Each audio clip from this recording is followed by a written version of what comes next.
With your layout plan completed, you're ready to install on the roof. Here are a few general rules to follow when installing AP Systems microinverters. 1. Save yourself setup time with the ECU gateway by plugging it in and connecting it to the homeowner's Wi-Fi first thing. This gives the gateway a chance to download and install any available updates while you install the array.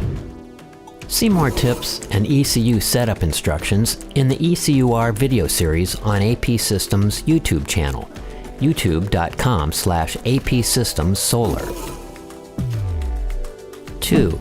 Never carry the microinverters by the cable. This could unseat the cable from the microinverter and cause the inverter not to function or to function improperly. 3. Do not carry the microinverters by the mounting bracket, as the grounding washer may cause injury. 4. Microinverters should be attached to the rack rails and not directly to the PV module frame. 5. The microinverters should always be fully covered beneath a single PV module. While the microinverters are NEMA 6 IP67 rated, as a good rule of thumb, there should never be any part of the microinverter exposed or placed under the joint of 2 or more PV modules, where water might pass between modules and contact the inverter. 6. This rule also applies to connectors, such as DC and AC extension cable connections. These connections should be under PV modules whenever possible.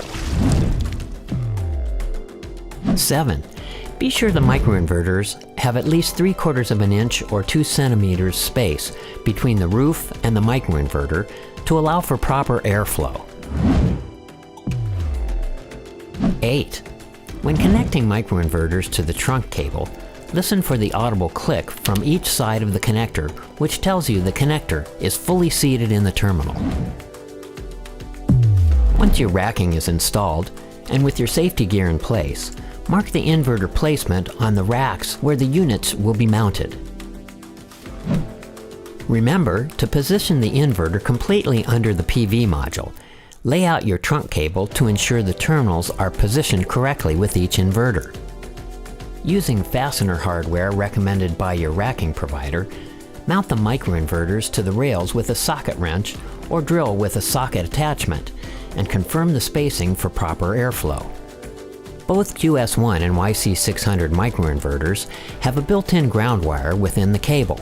However, be sure to check if external grounding is required for installations in your region.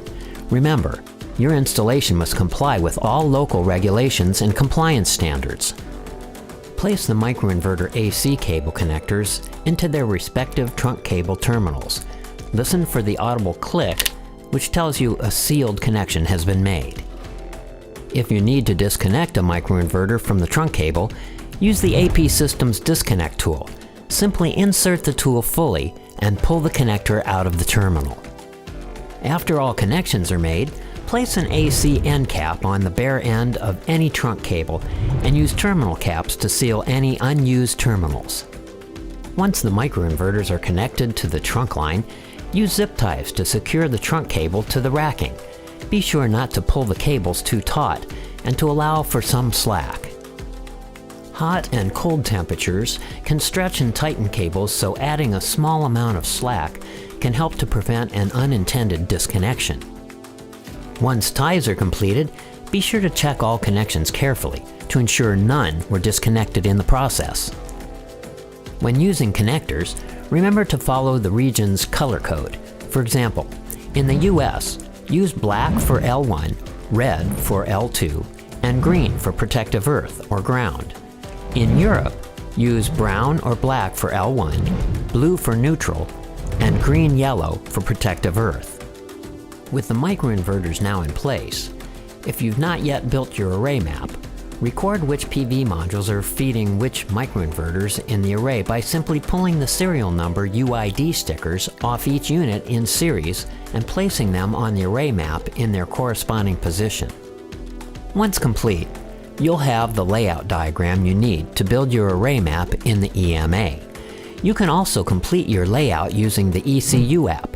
However, If your site is large or complex, the EMA will allow you more flexibility in arranging PV modules in your array layout. Now it's time to place the PV modules. When you first connect each microinverter, the LED light will flash red once, then show 3 short green flashes indicating the inverter checkup was successful. The DC connections should first be made with the PV modules adjacent to the microinverter, with the last connections made to the PV module that will cover the microinverter. For example, with the QS1 and either 2x2 or 1x4 layout, connect to the 3 adjacent PV modules before connecting to the module covering the inverter. Be sure to use MC4 caps to seal any unused DC connectors on the microinverter. Repeat this step for all remaining inverters.